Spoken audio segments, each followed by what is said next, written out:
ทั้งว่าล่ะไผสิมีผัวมีเมียก็หาที่มันใฝ่ฝันในธรรมนั้นเด้อมันจังสิพากันข้ามพ้นความทุกข์ไปได้พร้อมกันถ้าว่าผัวบ่เข้าวัดฟังธรรมผู้เมียจูงแล้วจูงอีก4 ปี 5 ปีมันบ่เป็นตากับปลาแมงเลยเวลาผู้เมียจูงผัวผู้ผัวจูงเมียท่านบ่ไปนำกันได้ตาโลดเอาธรรมมีค่ากว่าเบิดทุกอย่างนั่นแหละคือความจริงของสุขชีวิตที่พวกเขาเห็นอยู่เดี๋ยวนี้แหละจังว่าแม้นว่าความคิดความเห็นของผัวของเมียสิตรงตามกันแต่ว่าตรงไปในทางความโลภความบ่พอความบ่มีน้ำใจความบ่ช่วยเหลือความบ่แบ่งปันความบ่มีเมตตาความอิจฉาริษยาเป็นหนึ่งเดียวกันทั้งผัวทั้งเมียความได้มาเท่าใดก็บ่พอความเอาเปรียบสอนให้ลูกเอาเปรียบสอนให้หลานเอาเปรียบเรื่อยๆล้วนแล้วแต่พากันจมทั้งนั้นจมสู่นรก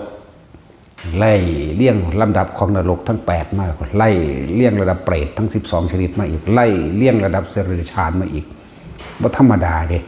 กว่าจะได้เกิดเป็นคนจักสิเป็นอสงไขย2อสงไขย3อสงไขยจักสิได้เป็นบ่เป็นจังว่าเฮาบ่เงิดดอกคนรวยแต่ว่าบ่ได้สะออนบ่Amazingเลยสิ่งที่เป็นตะเงิดสิ่งที่เป็นที่น่าอัศจรรย์ใจคือคนที่รู้จักพ่อคนที่มีน้ำใจคนที่มีเมตตาคนที่แบ่งปันรู้จักสร้างบุญกุศลต่างๆทั้งผัวทั้งเมียอันนี้เป็นตะเงิดอันนี้เขาเฮ็ดได้จังใด2ดวงใจเป็นหนึ่งเดียวกันเป็นในทางที่มันเป็นบุญเป็นกุศลอันพวกคน2 คน2ใจเป็นหนึ่งเดียวกันแต่ว่าไปทั้งโลภไปทั้งโกรธไปทั้งหลงไปทั้งล่วงนี่ก็เลยว่าบ่สะออนจังเนตเด้อนะรวยโลดเป็นเศรษฐีในเมืองคนมึงสิไปยากจนและกระทุกข์ทนในเมืองผีนั่นถามทุกคนว่าเมื่อยบ่หาในสิ่งที่ตัวเองปรารถนามาแต่น้อยแต่ความปรารถนาของคนแต่ละคนก็ยังเปลี่ยนไปเปลี่ยนมาเด้เนาะแต่พวกผู้หญิงก็เป็นคู่ว่าอยากเป็นคู่อยากเป็นตำรวจหญิง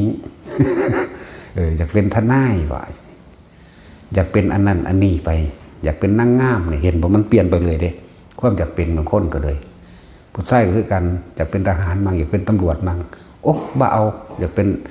นักบินก็ว่าไปคนเด้อยากเป็นนั่นอยากเป็นนี่ไหลไปเลยนี่แต่ความปรารถนาก็ยังบ่พอไหมความปรารถนาคนในความตั้งใจอยากเป็นนั่นอยากเป็นนี่ก็ยังพ่อบ่เป็นก็ยังบ่เที่ยงก็ยังบ่จีรังยังยืนอีหยังนั่นแหละอยากเป็นนายกนะถ้าสร้างนายกกูอยากเป็นมึงเด้กูจะจัดการมันแบบนั้นแบบนี้เนาะถ้าได้เป็นนายอำเภอจังซี่ถ้ากูได้เป็นมึงเด้ถ้าเป็นตำรวจกูอยากเป็นมึงเด้แต่กูเป็นกูจะเฮ็ดทั้งสั่นทั้งสี่เนี่ยบ่ธรรมดาเด้มีแต่หลงออกไปทั้งนอกเลื่อนว่า